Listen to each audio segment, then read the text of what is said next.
Hello and welcome to Eye on Africa. I'm Clarisse Fortuné. Our top stories. Guinea-Bissau's National Guard commander is in custody after a gun battle in the capital.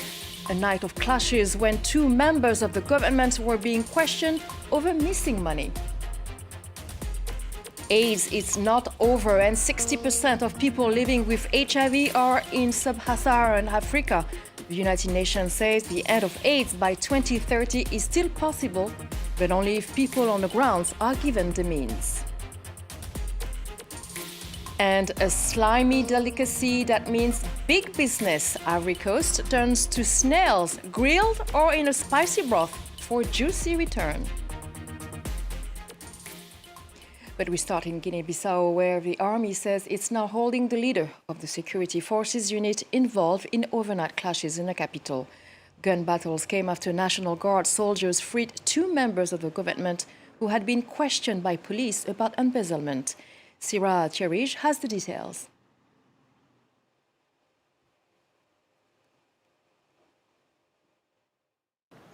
Fighting broke out overnight in the capital between two factions of Guinea-Bissau's army and continued until early in the morning. So what happened? Members of the National Guard had broken into the police cells where the finance minister and a senior state official were detained and questioned over alleged embezzlement. Heavy gunfire later broke out when special forces intervened. The head of the National Guard has now been arrested, according to a military source, and life on the street in the city center has resumed largely back to normal. Military roadblocks have been lifted and soldiers are no longer preventing access to the surroundings of the presidential palace. The presidency has nothing to do with it, says a communications assistant, leaving no further comment. There have been at least 10 coups and attempted coups in Guinea-Bissau since the country gained independence from Portugal in 1974, and at least 6 people were killed during a failed attempt in February last year. And in Cameroon, the Yaoundé military court ordered the provisional release of Jean-Pierre Amourou Belinga and Léopold Maxime Eko. The two men were detained at the main prison of Yaoundé as part of the investigation into the assassination of Martinez Sogo. The court considered there was not enough evidence to justify their detention. The popular radio host's body was found on January 22nd of this year. 65 years ago, Ubangui Shari became the Central African Republic. Every year, the people of Bangui commemorate their independence with a traditional military parade. This year, taking part was the first promotion of soldiers trained by the Rwandan army. The government is seeking to strengthen its military forces to ensure that next year's elections can take place. 512 recruits joined the ranks of the Central African Armed Forces. It is the first promotion of soldiers after 6 months training by the Rwandan army. Dear graduates, this is a great day for you, your families and your country. You have been trained to confront the enemy in any tactical condition, and we are convinced that you will succeed. During the training, recruits have been practicing precision shooting and also hand-to-hand combat. The training is part of a bilateral agreement between the two countries. 1,200 Rwandan soldiers are deployed to the Central African Republic. Attending the ceremony, President Touadéra makes no secret that he still requires allied forces to bring peace to the country. Vous savez, c'est une coopération fructueuse. It's a fruitful cooperation. It began with support for our allied forces in 2020 and 2021, when the country was attacked by the CPC. But thanks to cooperation with Rwanda, we were able to bring the situation under control, and also with Russian allies. La coopération avec le Rwanda, nous avons pu maîtriser cette situation, et aussi avec les alliés russes. The President's Guard also includes soldiers from Rwanda and Russia. MONUSCO forces remain the third component to pacify the country. The combined mission is to ensure that the municipal elections, which have been postponed multiple times, can take place in October next year. Donc tout cela, il y a d'énormes progrès. Cependant, There has been enormous progress, but there are still areas that aren't under control, and these are generally border areas. A border security policy has been in place since September, involving all partners, including the cooperation of neighboring countries such as Chad and South Sudan. And today is also World AIDS Day. The UN says it's still possible to reach the end of AIDS by 2030 with the adequate means. And already the number of people infected with and dying of AIDS has fallen. And sub-Saharan Africa has seen the biggest reduction. Despite the progress, HIV is still a major public health concern in Africa, the continent most affected by the virus. Laurent Berstecher. In 2022, Africa was still by far the continent most affected by HIV, with over 25 million people living with the virus, nearly two-thirds of global infections. But it was also the continent which saw the biggest decline in HIV rates.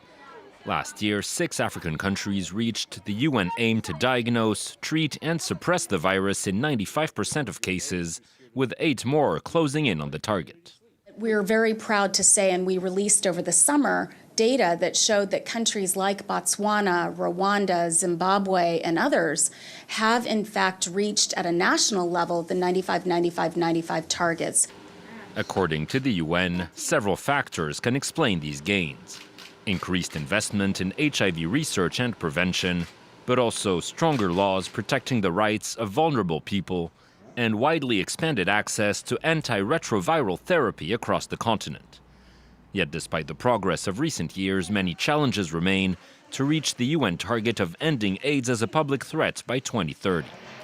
The report denounces persisting social stigma, which continues to prevent some HIV patients from seeking treatment, and highlights the vulnerability of women and girls, who represented 63% of all new infections in sub-Saharan Africa last year. Day 2 of COP28 with world leaders discussing the urgency of action on the climate. Urgency like in the Horn of Africa, where more than 2 million people have been forced from their homes by heavy rains and floods. And near 300 people have lost their lives in Kenya, Ethiopia and Somalia as the region grapples with its latest devastating climate disaster. And Somalia's President Hassan Sheikh Mohamud made this appeal to developing nations. We seem to talk about climate change as a future threat. However, Somalia is a country on the front line of the devastating effects of the extreme climate events. My country is facing a humanitarian crisis which we are desperately trying to respond to because of severe floods resulting from El Nino effect. These floods have so far affected more than 2.4 million people, displaced over 1.1 million, resulted in the loss of 120 human lives and thousands of livestock and 42,000 acres of crops washed away.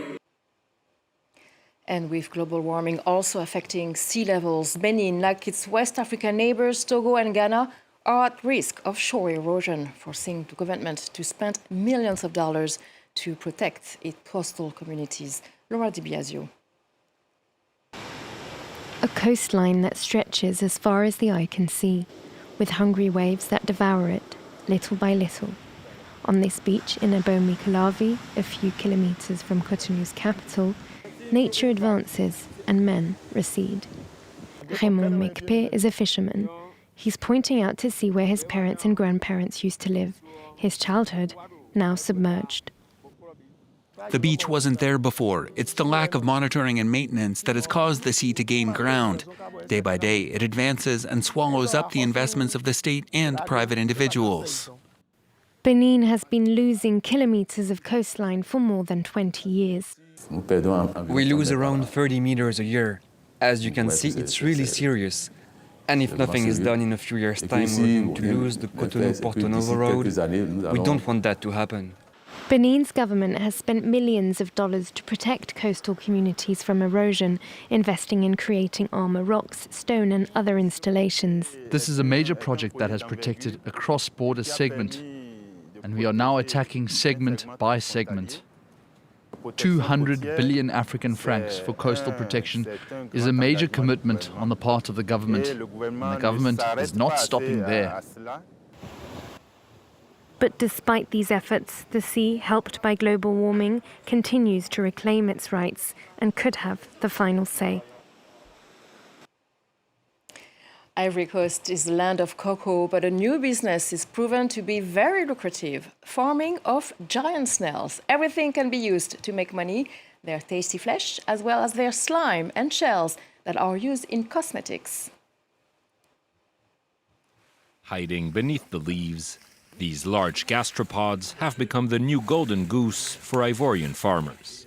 The giant African snail can weigh up to 800 grams, lay hundreds of eggs at a time, and requires very little care, making it the ideal animal for breeders to turn a profit. Snail farming is cheap. You don't need to bring them to a veterinarian, for instance. It's less expensive. It's easy. It's natural and organic. Originally found in African rainforests, giant snails recently made their way into Ivorian farms. And business is booming, with more than 1,500 snail farms currently operating in the south of the country. The mollusks are being bred for food, but also for their shells, which are used to make cosmetics, and for their slime, used in the fabrication of soap and shampoos.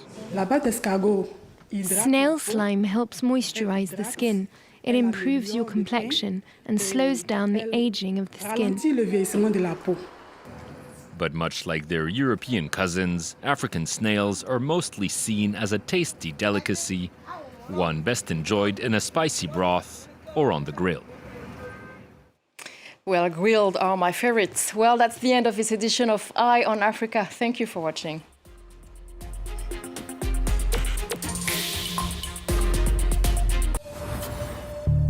The civil war in Sudan has signed the end of a short democratic interlude, and it's having dramatic consequences in the Darfur region.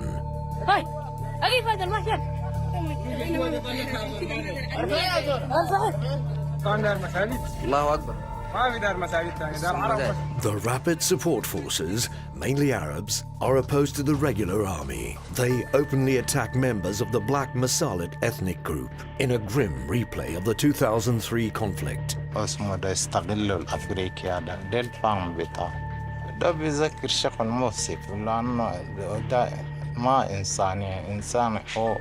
Are we heading towards a new 21st century genocide? Watch Reporters on France 24 and France24.com.